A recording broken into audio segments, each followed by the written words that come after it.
the circumstances, we need to find out where the sample is.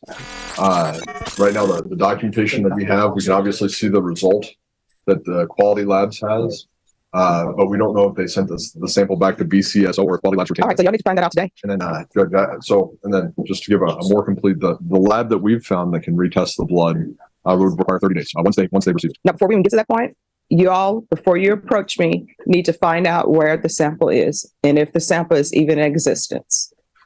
So that's going to be done today. This case kicks off with something deceptively simple: the mystery of a missing blood sample. The judge makes it clear, before anyone talks about retesting, the attorneys need to track down whether the sample even exists. Think about that. The foundation of the case could be crumbling because the very evidence they're arguing over might not even be in the room. That's not just sloppy. It could change the entire direction of the trial. And notice how quickly the judge sets the tone. No excuses. Get it done today. That urgency tells you just how high the stakes are. Imagine being a defendant relying on this test, only to learn no one's sure where the evidence even is. Would you trust the system in that moment? Let me know in the comments. Would you fight harder, or would you lose faith right here? Stick around, because this hearing is about to get even more dramatic. All right? We'll come back then. Yes, I mean, after you all find out where it is. Okay. Yes. Your Honor, would you also reconsider the motion to prohibit the YouTube broadcast? No. Okay, thank you.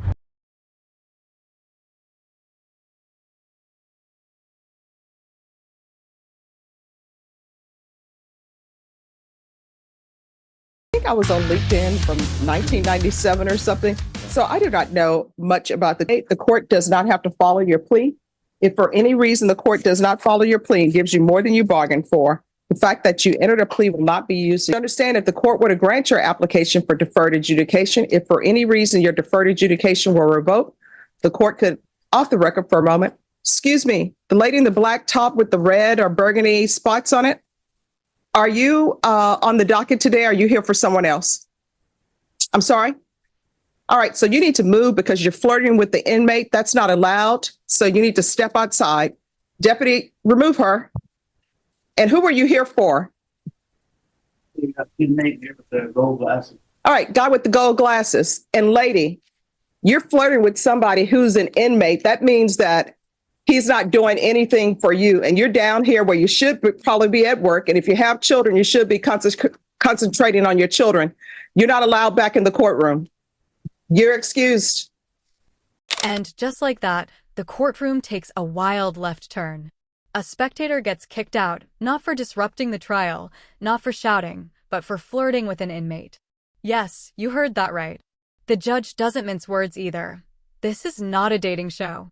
That's the kind of sharp rebuke that turns a tense legal proceeding into a moment of pure reality TV drama. But let's step back. Why does this matter? Because distractions like this cut into valuable court time, and judges are notoriously protective of their courtroom authority. For the viewers, what do you think? Was the judge too harsh, or was she absolutely right to set that boundary? Drop your thoughts below, because this one's going to spark some debate. You know you should not be flirting with people in the crowd. This is not a dating show. And while we're off the record, Mr. Gonzalez, I noticed a mark on your arm. You need to make sure you have a doctor look at that, okay? Don't wait till the last minute. A few moments later. But just, that was his wife. And Yeah, that's no flirting. I understand. Yeah. I just want to. Yeah. Still not able to flirt. No flirting in the courtroom. Yeah. All right, we're back on the record. All right, Jacob Borrego. Good Hi, morning, come Rob. down.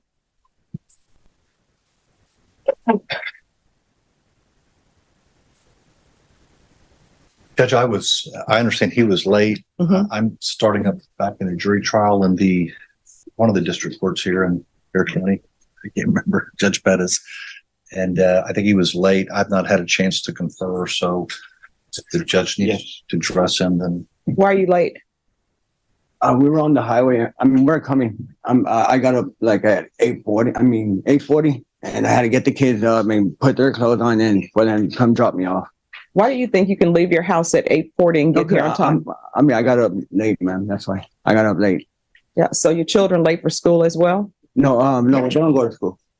Well, what are you getting them ready for? No, but so we like to put on their jackets because they had to come and drop me off. All right. There's no excuse for your tardiness. Where are your sober meetings? I had given. She had my. He got my paper. The little paper I had. No. I had given. Mahia, don't get him in trouble. Saying that his girlfriend or his wife has it. I mean, I got the paper, But she's not here, and there's another girl. Don't get him in trouble. But I mean, I did go. I mean, I already got my just for today thing. Here's where things get serious. The defendant, Jacob Bargo, is fumbling through excuses about his tardiness, missing documentation, and now drug use. When the judge asks point blank, if your drug tested today, what's it going to show? He admits he last used on Sunday. That's huge. Because in probation or deferred adjudication cases, any admission of recent drug use can trigger revocation. And notice the judge's concern. Otherwise, he's going to end up perhaps overdosing. That's more than legal, that's human. This is where law and compassion collide. So let's pose the question to you. Should the system focus on punishing relapse, or should it prioritize treatment and saving lives? No. You need a paper. I had it with my phone when he put me in handcuffs. Okay. I had it with my phone. All right, we're gonna see if it's here. I got that. And then I made a appointment with Lifetime, and I go on the second. She said if you need a confirmation with his father. Oh. Yeah. Let me see it. Now, does that have documentation on it, or that's just showing that, hey? No. It's the guys like for the AA on it. Well, these are people you to call, but this doesn't show that you actually went to sober meeting. I forgot to get the paper from them, but I mean, I did go though. I did. If you're drug tested today, what are the results going to be? I mean, I'm positive because I used Sunday. That was my last use Sunday. All right, so we need to take this motion to revoke up now, because otherwise he's going to end up perhaps overdosing. Okay. And then I got an appointment on the second with Lifetime. All right, so is he going to plead true, or what are we doing? I don't know, Judge. I have not had a chance to confirm. Yeah, So All right. I've got about 11 minutes. All right, State. Can you confer with him on Mr. Jacob Borrego on the motion to revoke? It appears that he needs help with his drug addiction. Okay. This moment highlights the balancing act judges face every single day: accountability versus rehabilitation. The state may want to revoke, but the judge openly acknowledges the defendant's addiction and his need for help. This isn't just about one man's poor decisions. It's about a justice system wrestling with how to handle substance abuse cases. Lock him up, and he might detox behind bars. Offer treatment, and maybe he has a shot at recovery.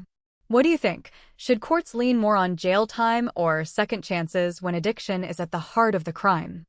Yes, sir. If you just want to keep him in custody, Judge, Yes. I'm going to go finish my trial. Sure. And then I'll come back. Yeah. All right, everyone, please have a seat. And what date? 26. All right, Tomas Hernandez. Come forward. And here's where the hearing transitions into its closing arc. We've seen missing evidence, a spectator thrown out for breaking courtroom decorum, and a defendant teetering between freedom and jail because of drug use. The judge made one thing clear: deadlines matter, honesty matters, and the courtroom is not a place for games, whether it's with evidence, excuses, or personal behavior. Bigger picture? This case shows us how the justice system deals not just with legal questions, but with human struggles, addiction, accountability, and even the distractions of daily life. If you found this case as shocking as we did, make sure to hit that like button, share your thoughts in the comments, and don't forget to subscribe for more jaw-dropping courtroom breakdowns. Because trust me, you're not going to want to miss what we cover next.